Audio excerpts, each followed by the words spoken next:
कसरी छ हौ खसीको मासु किलोको? 1000 रुपैयाँ किलो। 1000 रुपियाँ किलो? हजुर। ल 20 किलो मासु लानु थियो। हजुर। 20 किलो मासु जोगिदिनु न। 20 किलो? 20 किलो। ए हुन्छ भइहाल्छ नि। 20 किलो।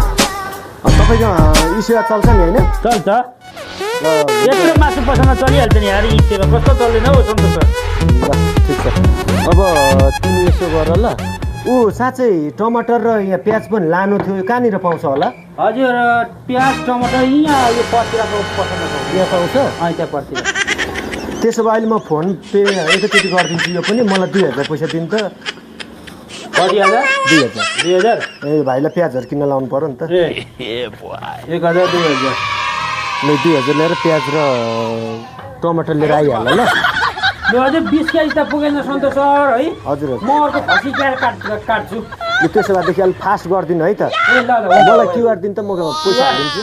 ए ल ल हुन्छ हुन्छ। ल ल मैले त फोन त मेरो त भाइले नि लिएर गएछ, म फोन लिएर आउँछु अनि पैसा हालिदिन्छु।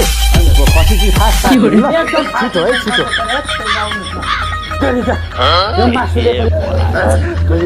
मासु पनि आज चाहिँ डरो काट्यो है।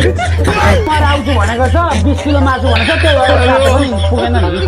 त्यो त तपाईँलाई हो अनि कहाँ मेरो 2000 रुपियाँ पैसा पनि गएछ, त्यसले आउँछु भनेर कहाँ